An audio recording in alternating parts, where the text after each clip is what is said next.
اچھا، ایک اسٹوڈنٹ ہونے کے ناطے نا ایک چیز میں بہت زیادہ جو آبزرو کرتا رہتا ہوں وہ یہ کہ ڈفرینٹ دوستوں کے ساتھ بیٹھیں یا کالج میٹس کے ساتھ، یونیورسٹی میٹس کے ساتھ، یا کنٹری میٹس کے ساتھ، یا میں سمپل کہہ لوں تو مسلم جو سوسائٹی ہے اس کے ساتھ، تو وہ ڈفرینٹ طرح کی ایکٹیویٹیز میں انوالو ہوتے ہیں۔ ان کو اگر انسٹرکشن کی جائے تھوڑی سی کہ یار اس چیز سے اوائڈ کرو کیونکہ ہم مسلمز ہیں تو ایسے کام ہمیں نہیں کرنا چاہیے، تو ان کا رسپانس ہوتا ہے کہ یار ایک تو ڈفرینٹ لاجکس دیتے ہیں اس کے اوپر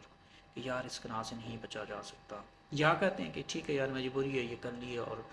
اب اس سے توبہ کرنے کی۔ جیسے اس کی میں اگزامپل دے دیتا ہوں کہ کبھی کبھار لیب پارٹیز ہوتی ہیں، تو جب مسلم اسٹوڈنٹس بھی ہوتے ہیں یہاں چائنا کے اندر یا کسی اور کنٹری میں، آپ نے آبزرو کیا ہوگا، تو وہاں پہ ظاہر ان کی جو لیب پارٹیز ہوتی ہیں تو اس میں شراب چلتی ہے، ٹھیک ہے، اور فوڈ وغیرہ بھی حلال نہیں ہوتی۔ تو اب ان کے ساتھ بیٹھ کے آپ کو کبھی کبھار ایک دو کپ پینے بھی پڑ جاتے ہیں، اور اس میں ریزن یہ دیا جاتا ہے کہ یار ہم نہیں پئیں گے تو ایک کنجسٹڈ ہم فیل ہوں گے یا سم تھنگ ایسے، تو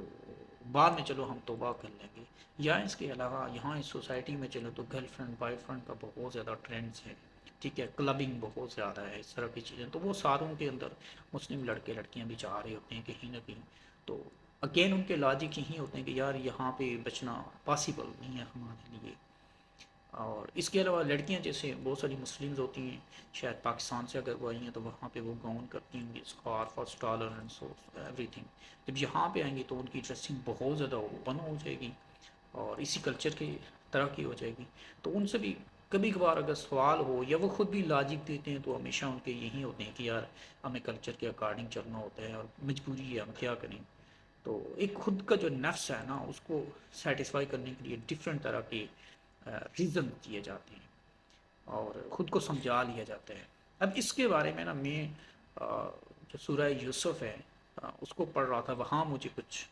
آیات ملی اور کچھ تفصیل ملی، اس کی روشنی میں اس کے اوپر میں بات کرنا چاہوں گا۔ اور دوسرا جو باقی جتنے بھی لوگ ہیں جو شاید میری ویڈیو دیکھیں گے، میں ان کو ریکمنڈ کروں گا کہ سورہ یوسف ضرور پڑھیں، خاص کر کے اس وقت جب آپ کا بلیف سسٹم نا کم پڑ ہو، یا آپ کسی پریشانی میں ہوں، یا کوئی پرابلم آپ کی لائف میں چل رہی ہے اور مایوسی کی طرف جا رہے ہیں، تو ضرور آپ پڑھیں۔ اور اس کیونکہ اللہ کی ذات خود بھی کہتی ہیں، اب بینگ اے ریسرچر میں اس کو سمجھ بھی سکتا ہوں۔ جیسے ایک آیات ہے اس کی کہ لقد کان فی یوسف و اخواتہ آیات للسائلین، یقیناً یوسف اور اس کے بھائیوں میں دریافت کرنے والوں کے لیے بڑی نشانیاں ہیں۔ مین یوسف علیہ السلام اور جو ان کے بھائیوں کا پورا جو واقعہ ہے نا، تو اس میں ریسرچرز کے لیے بڑی نشانی، مطلب جو لائف کو سمجھنا چاہتا ہے ان کے لیے، حق اور سچ کو سمجھنا چاہتا ہے، جو بلیف سسٹم کو سمجھنا چاہتا ہے، اللہ پہ یقین کو سمجھنا چاہ سکتا ہے، جو تقدیر کو سمجھنا چاہتا ہے، میں سمجھتا ہوں اس کے لیے نا یہاں پہ بہت زیادہ نشانیاں ہیں، اللہ کی ذات خود کری۔ اس مطلب اس کو ایسے سمجھ لو کہ ایک جیسے میں کیمسٹری کا اسٹوڈنٹ ہوں تو میں نے کوئی ڈرگ ڈیزائن کرنی ہے یا کوئی بھی ریسرچ کرنی ہے تو میں سمپل گوگل پہ پر گوگل اسکالر لکھتا ہوں اور وہاں جا کے جو بھی مجھے ٹاپک سرچ کرنا ہے میں لکھتا ہوں، اس سے ریلیٹڈ سارے پیپر آ جاتے ہیں، تو پھر میں اس کے اوپر ایزیلی کام کر سکتا ہوں، سمجھ سکتا ہوں اچھا میں نے یہ چیز بنانی ہے، یہ کام کرنا ہے۔ یا فزکس کا اسٹوڈنٹ ہے تو وہ گوگل اسکالر کے اوپر جا کے سرچ کرے گا اور اس کو ہر طرح کی پبلیکیشن پیپر مل جائے گا اور وہ اس کے اوپر کام کرنا شروع۔ اسی طرح میتھمیٹکس یا کسی سبجیکٹ کے آپ انسان ہیں تو گوگل اسکالر کو یوز کرتے ہیں یا سائی فائنڈر کو یوز کرتے ہیں اور اس کے تھرو آپ اپنی انفارمیشن ساری کی ساری لے لیتے ہیں۔ تو ایسے ہی جیسے ہمیں ریسرچ کرنے کے لیے یہ جو ہماری سائنٹیفک ریسرچ ہے تو ہم گوگل اسکالر کا یوز کرتے ہیں، سائی فائنڈر کا یوز کرتے ہیں، سائی ہوپ کا یوز کرتے ہیں، تو ویسے ہی اللہ کی ذات کہہ رہی ہے کہ جو ریسرچ کرنے والے ہیں نا ان کے لیے سورہ یوسف کی طرف اشارہ کر کے کہہ رہے ہیں کہ اس میں بہت ساری کیا ہیں نشانیاں ہیں اس کے اندر۔ اب اس میں نا بیسکلی ایسے ہوتا ہے کہ یوسف علیہ السلام کو ایک خواب آتا ہے جو اپنے والد صاحب سے وہ شیئر کرتے ہیں، والد صاحب ان کے کہتے ہیں یعقوب علیہ السلام کے اپنے بھائیوں سے نہ شیئر کرنا، وہ ایک پورا پیغمبری کا وہ سارا ایک قصہ ہے جو آپ کو بھی پتا ہوگا۔ اور پھر ان کے ہر وہ چونکہ یوسف علیہ السلام کے جو والد صاحب ہوتے ہیں ان سے زیادہ محبت کرتے ہوتے ہیں اور ان کے بھائی اس چیز سے جیلس ہوتے ہیں کہ ہمیں وہ ویلیو نہیں مل رہی، ہم فائنینشلی سپورٹ بھی کر رہے ہیں، سارا کچھ کر رہے ہیں، لیکن وہ ہمیں عزت اور وہ اٹینشن نہیں مل رہی، کیونکہ انسان کی نیچر اٹینشن سیکر ہوتا ہے۔ تو ہم کیا کرتے ہیں کہ جو یوسف علیہ السلام ہیں ان کو کیا کرتے تھے، قتل کر لیتے ہیں یا کسی اور جگہ کے اوپر پھینک دیتے ہیں۔ اس طرح ان کے مائنڈ سیٹ کے اندر آتی ہے اسٹوری، اور وہ قرآن پاک جیسے فرما رہے ہیں اس میں نا اب وہ یہ کام کرنے کے بعد ظاہر ہے چونکہ وہ ایک پیغمبر کے گھر میں ظاہر سی بات انہوں نے تربیت پائی ہے، تو ظاہر ہے ان کے اندر ضمیر تو تھا، مطلب آف کورس ایک گناہ ان کے سامنے آ گیا تھا کہ ان اوائڈیبل ہے، مطلب بھائی ہم نے اٹینشن والد کی تو لینی ہے، اور اس کی رکاوٹ کیا ہے؟ یوسف علیہ السلام ہے. تو یوسف علیہ السلام کو راستے سے ہم نے نکالنے کا طریقہ یہ ہے کہ ان کو قتل کر لیتے ہیں یا کہیں پھینک لیتے ہیں، جو کہ گناہ ہے. یہ تو وہ بھی جانتے تھے، لیکن ساتھ وہ یہ بھی جانتے تھے کہ توبہ کا راستہ جو ہے وہ تو روز آخرت تک کھلا ہے، تو ہم کبھی بھی توبہ کر سکتے ہیں. تو اس کے حوالے سے جب قرآن پاک وہ ایسے کہتا ہے کہ وَتَكُونُوا مِن بَعْدِ قَوْمٍ صَالِحِينَ، مطلب ان کو قتل کرنے کے بعد، وہ سارا گناہ کرنے کے بعد نا کیا ہو جائیں گے، اس کے بعد تم نیک ہو جانا، جو بھائی نے سجیشن دی تھی، مطلب اس کے بعد نیکی کرنا. اچھا معذرت ہوں اگر میں غلط کوئی آیات پڑھ رہا ہوں تو مجھے معاف فرمائیے گا، کیونکہ میرے نزدیک یہ ہے اس قرآن پاک میں یہ جو صورت ہے اس میں سٹارٹ کے اوپر ایک آیات ہے جس میں واضح کہا گیا کہ اِنَّا أَنزَلْنَاهُ قُرْآنًا عَرَبِيًّا لَعَلَّكُمْ تَعْقِلُونَ، یقیناً ہم نے اس قرآن کو عربی زبان میں نازل فرمایا کہ تم اس کو سمجھ سکو. تو بیسکلی قرآن پاک کا مطلب سمجھنا ہوتے ہیں. تو عربی زبان میری نیٹیو نہیں ہے، ٹھیک ہے، نہ مجھے آتی ہے اور شاید نہ میں نے سیکھنی ہے. میرے لیے اردو چونکہ میں فیل کر سکتا ہوں، اس کو سمجھ سکتا ہوں، تو اس میں پڑھنے کی کوشش کروں گا. اچھا یہ جو آیات میں نے پہلے پڑھی ہے وَتَكُونُوا مِن بَعْدِ قوم صالحین، مطلب جس کو آیات کا ایک پورشن پڑھ رہا ہوں کہ اس کے بعد تم نیک ہو جانا. وہ جو ان کے بھائی نے جس نے قتل کی سجیشن دی تھی، سجیشن کے بعد اینڈ پہ کہا تھا کہ ایک نے کہا تھا کہ یار یہ تو گناہ ہے، تو اس نے کہہ دیا کہ نہیں، اس کے بعد تم معافی مانگنا، نیک ہو جانا. جسے ہم ڈیفرنٹ گناہ کرتے ہیں، گناہ کرنے کے بعد کہہ دیتے ہیں کہ اللہ معاف کر دے گا، سیم اس کے اوپر نا ان کی بھی سجیشن ان کے بھائی کی بھی یہی والی تھی. اب اس کی جو تفسیر بیان کرتے ہیں نا، وہ ڈاکٹر اسرار کی بھی میں نے سنی ہے، وہ بھی ایک نامل سی، مطلب انہوں نے بڑا اچھے سے ایکسپلین کیا ہے. باقی جو مولانا طارق مسعود صاحب ہیں ان کی بھی، لیکن جو مولانا مودودی صاحب کی ہے نا، میں وہ آپ کے سامنے پڑھ کے بیان کرنا چاہوں گا. مجھے بہت ہی وہ دل کے اوپر لگی ہے، میں کہوں گا. اچھا وہ ایسے کہتے ہیں کہ لوگوں کی نفسیات کی ترجمانی کی گئی ہے، مطلب اس آیات کے اندر، جو اپنے آپ کو خواہش نفس کے حوالے کر دینے کے ساتھ ایمان اور نیکی سے بھی رشتہ جوڑے رکھتے ہیں. ٹھیک ہے، مطلب گناہ بھی کر لیتے ہیں اور ساتھ میں یہ بھی ہوتا ہے کہ نہیں نہیں ہم نیک بھی ہیں، نیکی اور وہ سارا بیلنس کر لیں گے. اچھا اب ہوتا کیا اس میں، وہ آگے لکھتے ہیں کہ ضمیر اندر سے چٹکیاں لیتا ہے، تو اس کو یہ تسلی دیتے ہیں کہ نہ،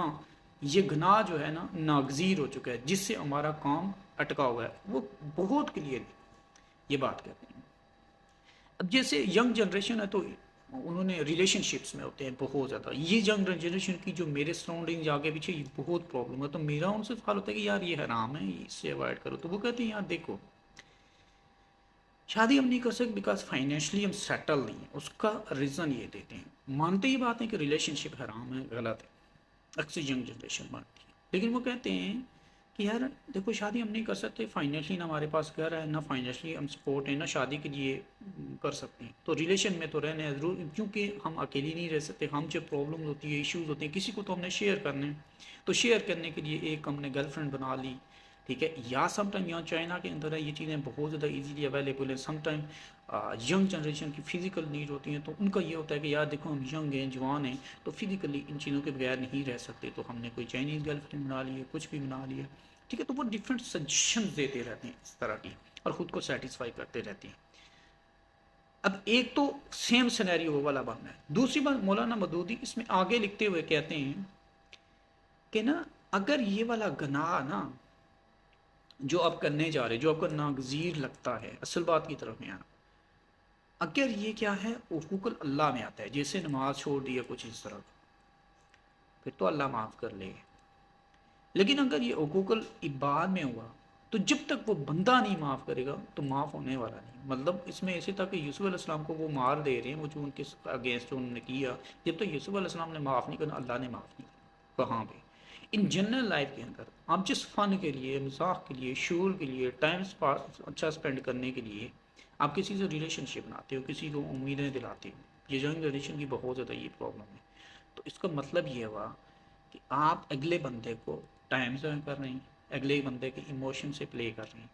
تو اس کا مطلب اگلے بندے کو آپ نے دکھ دیے. یہ تو آپ کا اور بندے کا معاملہ ہے، اللہ کا تو ہے ہی نہیں. اس میں کلیئرلی فرمایا گیا ہے، یہاں وہ مولانا مودودی آگے لکھتے ہیں کہ وہ بندہ جب تک معاف نہیں کرے گا وہ تو اب معاف ہی نہیں ہوں. ایک تو یہ بات آ گئی. کیونکہ دوسری بات، فار ایگزامپل آپ کئی کو ورکرز ہیں، ساتھ کام کر رہے ہیں، ٹھیک ہے، آپ اگلے بندے کی کوئی ریسرچ چرا لیتے ہیں اور چرا کے اس کا فائدہ خود اٹھا لیتے ہیں. ٹھیک ہے، آپ کہتے ہیں کہ یار دیکھو میں نے تو پی ایچ ڈی کرنی تھی، میں نے ایم فل کرنی تھی، ٹھیک ہے، میں نے تو ڈگری کمپلیٹ کرنی تھی اور میرے پاس ٹائم کم تھا، میرے پاس اور کوئی ریزن نہیں تھا، لاجک نہیں تھا یہ کمپلیٹ کرنے کا، تو میں نے مجبوری میں کیا کر لیا، اس کی ریسرچ چرا لی، کیونکہ میں تو ریسرچ میں اسے سب اسپیکٹ سے دیکھوں گا، تو میں نے اس لیے اس کی ریسرچ چرا لی، تو میری مجبوری تھی، تو میں نے یہ تو کر لیا، ٹھیک ہے، تو بعد میں اللہ سے معافی مانگوں گا، لیکن معافی تو نہیں ہوگی، کیونکہ آپ معافی جب تک وہ بندہ نہیں کرے گا جس کے ساتھ آپ نے زیادتی کی ہے تب تک پاسبل نہیں ہے۔ تو کہنے کا مطلب یہ ہے کہ آپ جب بھی کوئی گناہ کرتے ہو، آف کورس انسان ہے، فرشتے تو ہیں نہیں، گناہ تو پاسبل ہیں ہی نہیں، تو ہمیشہ یہ بات غور کیا کریں کہ جو آپ کا گناہ ہے نا، وہ حقوق اللہ کی رینج میں آ رہا ہے، حقوق العباد کی آ رہا ہے، اگر وہ لوگوں کی طرف سے آ رہے ہیں جس سے آپ کا فائدہ جب اپنا اٹھا رہے ہیں، اس سے کسی دوسرے کا نقصان ہو رہا ہے، کسی دوسرے کو تکلیف پہنچتی ہے، دوسرے کو فائنینشیل بھی پرابلم ہو سکتی ہے، مینٹل پرابلم بھی ہو سکتی ہے، روحانی طور پر بھی کسی کو اب تکلیف پہنچا سکتی ہے، کوئی بھی طرح کی تکلیف ہوتی ہے، تو ہمیشہ یہ سوچ لیا کریں کہ وہ جو گناہ ہے وہ آپ کے اور اس بندے کے بیچ میں ہے، اس کا اللہ کے ساتھ لینا دینا نہیں ہے، ٹھیک ہے، وہ بندہ جب تک معاف نہیں کرے گا آپ کو وہ گناہ معاف نہیں ہوگا، اور اس کی آپ کو سزا آف کورس ملنی ہے۔ تو یہ جو آپ کا وہیں آپ کی سوچ ہوتی ہے وَتَكُونَ مِن بَعْدِ قَوْمٍ صَالِحِينَ کے بعد میں آپ نیک ہو جائیں گی، ٹھیک ہے، آپ ہو جائیں گے، ٹھیک ہے، حقوق اللہ کے اندر ہو جائیں گے، لیکن وہ جو حقوق العباد کا معاملہ ہے وہ چاہے آپ نے آج سے 20 سال 30 سال 40 سال پہلے کیا ہو اور آج بڑھاپے میں ہیں اور مسجد میں ماشاء اللہ نماز پڑھ رہے ہیں، سارا کچھ کر رہے ہیں، لیکن وہ جو حقوق آپ نے اس ایک انسان کے ساتھ زیادتی کی ہوئی ہے کسی بھی طرح سے، اس کے پیسے چرا لیے، اس کو فائنینشلی ڈیمیج کر لیا یا مینٹلی یا وٹ ایور دا ویز، تو وہ اللہ نہیں معاف کرنے۔ تو اس لیے ہمیشہ اس رمضان میں ایک ہی انسٹرکشن کروں گا، ایک تو یہ سورہ یوسف ضرور پڑھیں، ٹھیک ہے، جب بھی آپ کو بلیف سسٹم میں پرابلم آ رہی ہو تو آپ کے لیے ایک تو بہت زیادہ لیسن ہو گئے، غور سے پڑھیں، اس کی تفسیر کی طرف جائیں، اور دوسری چیز یہ ہے کہ اس کو پڑھنے کے بعد یہ ضرور آپ کنکلوژن کے پوچھیں گے کہ یار حقوق العباد کا بہت زیادہ پوچھ گچھ ہونے والی ہے۔